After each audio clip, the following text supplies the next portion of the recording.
En 1968 se desarrolló un movimiento estudiantil que dejó una huella indeleble en la historia del país.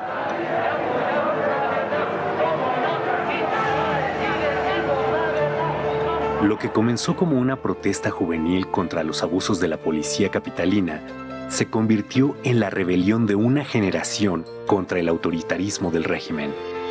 Decenas de miles de jóvenes estudiantes se manifestaron pacíficamente en defensa de las libertades civiles y la democracia. Al justo reclamo se sumaron maestros y sectores populares.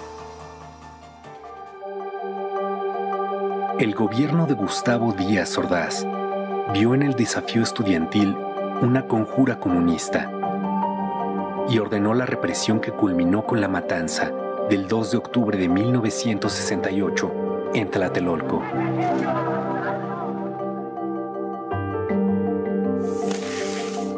El movimiento inició el 22 de julio, tras una pelea entre estudiantes de la Vocacional 5 y de la preparatoria Isaac Ochoterena en la Ciudadela, que fue reprimida por granaderos.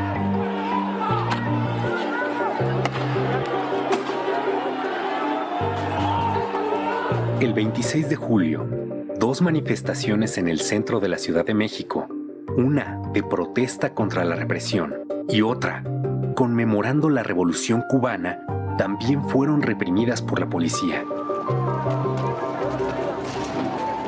Ante la respuesta autoritaria, la protesta estudiantil se extendió.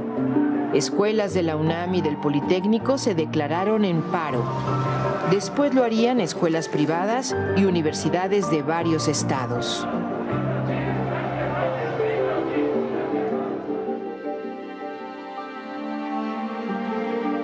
Luego de la primera manifestación masiva, el presidente Díaz Ordaz ordenó el 30 de julio la intervención del ejército.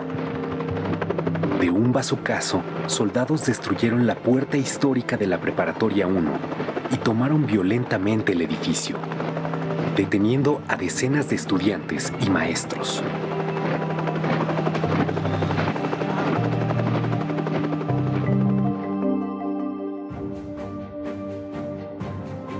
El rector de la UNAM, Javier Barros Sierra, asumió una actitud ejemplar. Defendió la autonomía universitaria, condenó la represión y promovió una solución dialogada al conflicto. El 1 de agosto encabezó una manifestación de duelo por los estudiantes caídos y contra la violación a la autonomía.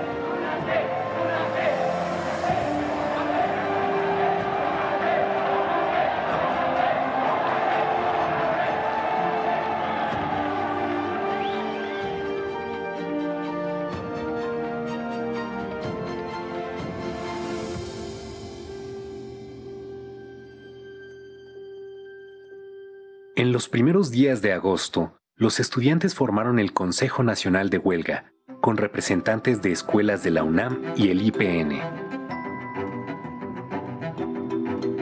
El CNH dio a conocer el pliego petitorio del movimiento. Libertad a los presos políticos. Derogación del delito de disolución social del Código Penal. Indemnización para los familiares de muertos y heridos. Desaparición del cuerpo de granaderos y destitución del jefe de la policía. Los estudiantes demostraron una enorme creatividad. Las brigadas se multiplicaron por calles, mercados, jardines, plazas públicas y generaron una enorme simpatía entre la población.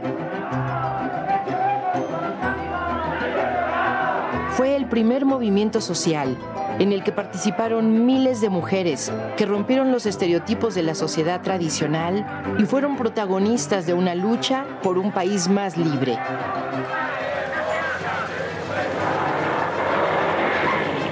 El movimiento creció. A la manifestación del 13 de agosto asistieron más de 150,000 personas. Los estudiantes demandaron diálogo público. El gobierno aceptó, pero nunca cumplió. El movimiento estaba ganando la batalla de la opinión pública, a pesar de la campaña en contra por parte de la prensa, radio, televisión y de todo el aparato de Estado. El 27 de agosto, más de 500,000 personas marcharon al Zócalo.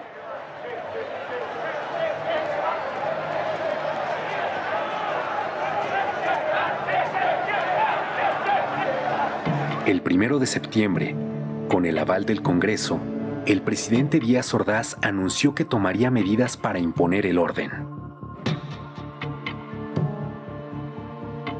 En respuesta, los estudiantes realizaron una marcha del silencio.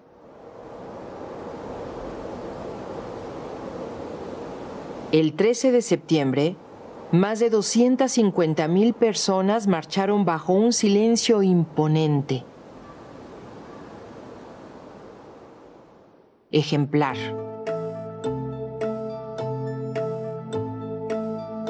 El gobierno canceló toda negociación y decidió optar por la fuerza para acabar con el conflicto.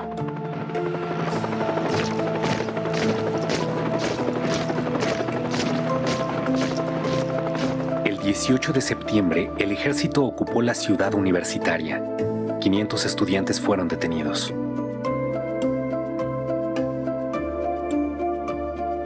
El 23 de septiembre se tomó violentamente el casco de Santo Tomás y la Vocacional 7 de Tlatelolco, venciendo la tenaz resistencia estudiantil.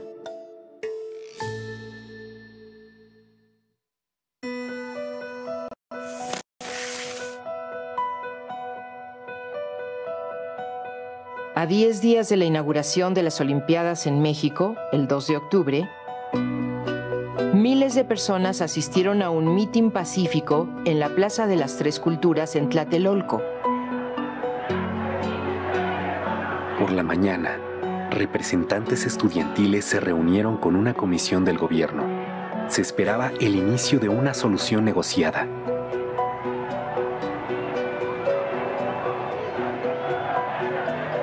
Pero Díaz Ordaz ya había decidido acabar con el movimiento y dio la orden al Estado Mayor Presidencial, a un cuerpo de élite militar, el Batallón Olimpia, a unidades del ejército, a la policía, de reprimir a los manifestantes.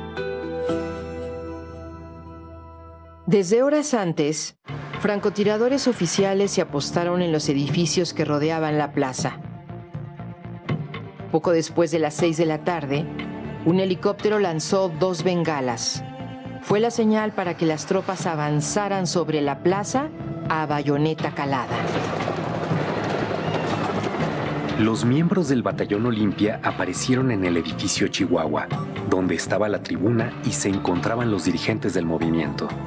El objetivo declarado era detenerlos.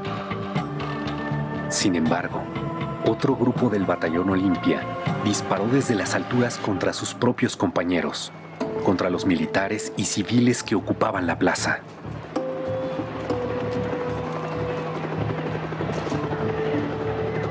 En el fuego cruzado, comenzaron a caer los manifestantes muertos o heridos, y la multitud corrió para escapar de la trampa.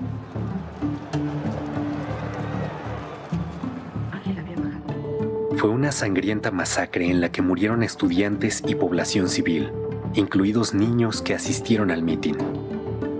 La versión oficial reconoció 38 civiles muertos, un niño y 4 soldados, y culpó a los estudiantes de provocar la violencia.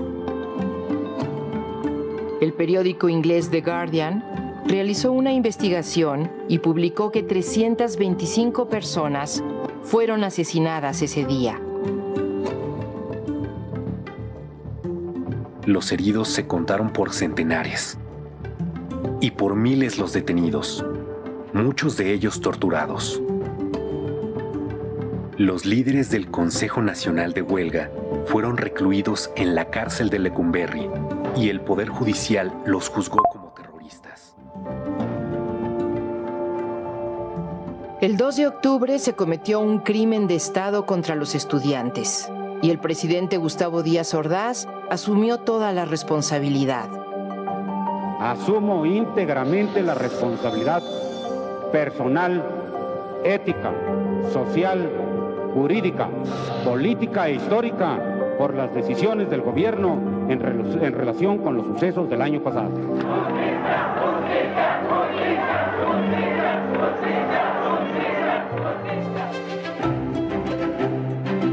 1968 fue un parteaguas en la historia de México y punto de partida de nuevos movimientos sindicales, magisteriales, campesinos, urbanos, por los derechos humanos y la democracia. El movimiento de 1968 es un triunfo de la memoria colectiva contra el intento institucional de imponer el miedo, el silencio y el olvido. Venció la esperanza, el ideal de un futuro democrático, de libertad. Por todo ello, el movimiento estudiantil de 1968 y el 2 de octubre no se olvidan.